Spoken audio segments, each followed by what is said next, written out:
Hello students. ਤਾਂ ਅੱਜ ਮੈਂ ਤੁਹਾਨੂੰ 10ਵੀਂ ਜਮਾਤ ਦੇ ਵਿੱਚੋਂ ਉਦਾਰਵਾਦ ਸਿਧਾਂਤ ਉਦਾਰਵਾਦ ਸਿਧਾਂਤ ਦੇ ਬਾਰੇ ਦੱਸਾਂਗਾ।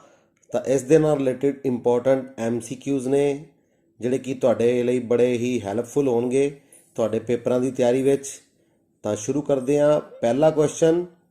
ਤਾਂ ਪਹਿਲਾ ਪ੍ਰਸ਼ਨ ਹੈ ਬੱਚੋ, ਲਿਬਰਲਿਜ਼ਮ ਸ਼ਬਦ ਦੀ ਉਤਪत्ति किस भाषा तो हुई? तो चार ऑप्शंस ने अपने सामने और इसका सही जवाब है डी ऑप्शन, लातीनी भाषा, लैटिन लैंग्वेज। तो लिबरलिज्म जिहड़ा वर्ड है, शब्द है, उसकी उत्पत्ति किस भाषा तो हुई है? लातीनी भाषा तो, लैटिन लैंग्वेज तो। दूसरा प्रश्न, उदारवाद का जन्मदाता किसनूं कहा जाता है? Who is known as the father of liberalism? तो इसका सही जवाब है बच्चों B option, John Locke. John Locke जिहड़ा कि इंग्लैंड का रहने वाला सी। जॉन लॉक फिलोसफर जिसनूं उदारवाद लिबरलिज्म का फादर कहा जाता है, जन्मदाता कहा जाता है। तीसरा प्रश्न, संसार के प्रमुख दो उदारवादी देश किहड़े हन?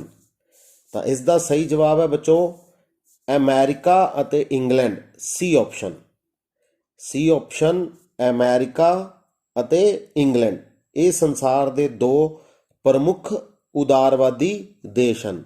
सी ऑप्शन। चौथा प्रश्न, उदारवादी विरोधी विचारधारा केड़ी सी? उदारवाद की जिहड़ी विरोधी विचारधारा सी वो केड़ी सी? तो पहला ऑप्शन है मार्क्सवाद, दूसरी ऑप्शन है सामवाद और तीसरी ऑप्शन है विज्ञानिक समाजवाद, चौथी है उपरोक्त सारे। तो इसका सही जवाब है बच्चों डी ऑप्शन, उपरोक्त सारे, ऑल ऑफ द अबव। क्योंकि मार्क्सवाद, सामवाद और विज्ञानिक समाजवाद इक्को ही गल है। ये सारे इक्को ही धारा के नाम हैं, इक्को ही सिद्धांत के नाम हैं, मार्क्सवाद, सामवाद और विज्ञानिक समाजवाद।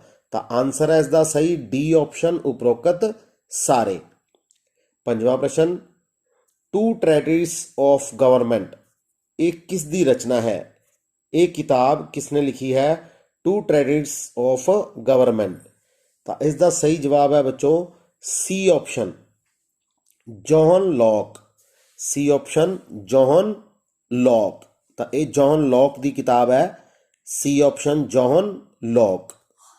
छेवां प्रश्न, जॉन लॉक अनुसार मनुख नूं किहड़ा कुदरती अधिकार प्राप्त है? पहली ऑप्शन है जीवन का अधिकार, दूजी ऑप्शन है स्वतंत्रता का अधिकार, तीजी ऑप्शन है संपत्ति का अधिकार, चौथी ऑप्शन है उपरोक्त सारे। तो जॉन लॉक के अनुसार ये तीनों ही अधिकार जिहड़े ने वो कुदरती ने, जिहड़े कि मनुख नूं प्राप्त ने। तो आंसर हो गया डी ऑप्शन, उपरोक्त सारे। जीवन का अधिकार भी, स्वतंत्रता का अधिकार भी और संपत्ति का अधिकार। तो तीनों ही सही ने। तो यानी कि आंसर हो गया डी ऑप्शन, उपरोक्त सारे। और जॉन लॉक जिहड़ा वो सब तो वध जोर दिंदा है किहड़े अधिकार ते? सी ऑप्शन है जिहड़ी संपत्ति का अधिकार। याद रखना है बच्चों, जॉन लॉक के अनुसार संपत्ति के अधिकार के उपर उसने सब तो वध जोर दिता है। नैक्सट क्वेश्चन, सतवां क्वेश्चन, परंपरावादी उदारवाद का समर्थक C John Locke, B option Adam Smith, C option Herbert Spencer और डी ऑप्शन उपरोक्त सारे। तो इसका सही जवाब है उपरोक्त सारे।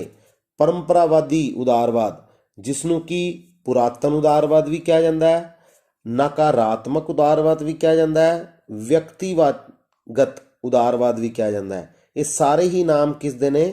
परंपरावादी उदारवाद दे।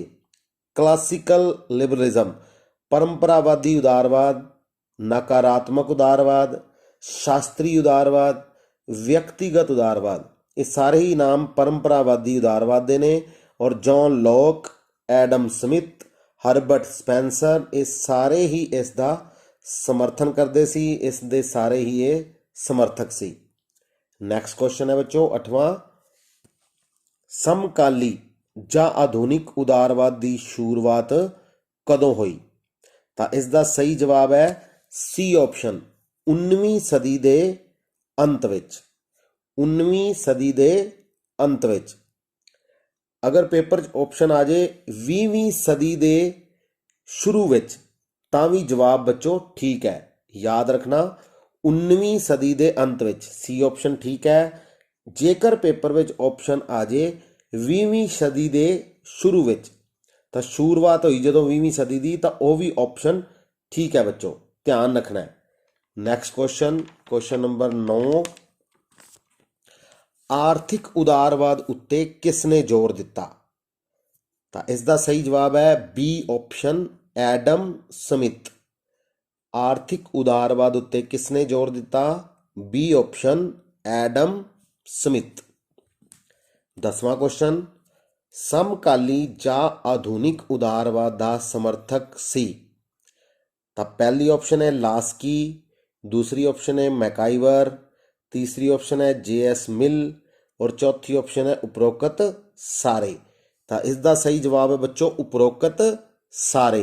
लास्की भी, प्रोफैसर लास्की, मैकाइवर, जे.एस. मिल और चौथी ऑप्शन उपरोक्त सारे। तो इसका सही जवाब है उपरोक्त सारे। तो इस दे नाल एक नाम होर लिख सकते हो बच्चों तुसी, टी.एच. ग्रीन। टी.एच. ग्रीन ये भी समकाली या आधुनिक उदारवाद के समर्थक सी, टी.एच. ग्रीन। 11वां प्रश्न, समाजिक उदारवाद का समर्थक कौन सी? तो इसका सही जवाब है ए ऑप्शन, हाब हाउस। समाजिक उदारवाद का समर्थक कौन सी? ए ऑप्शन, हाब हाउस। नैक्सट क्वेश्चन बच्चों, क्वेश्चन नंबर 12, पुनर्जागरण ਅਤੇ धर्म सुधार अंदोलन का बच्चा किस नूं किया गया है? पुनर्जागरण आपां पढ़िया होया बच्चों, रेनेसांस, धर्म सुधार अंदोलन, रीफॉर्मेशन। पुनर्जागरण सब तो पहला इटली च होया सी, धर्म सुधार अंदोलन जर्मनी में सब तो पहला होया सी। तो इन्हां दोनों अंदोलनां दा बच्चा किस नूं किया गया है? तो इसका सही जवाब है बी ऑप्शन, उदारवाद।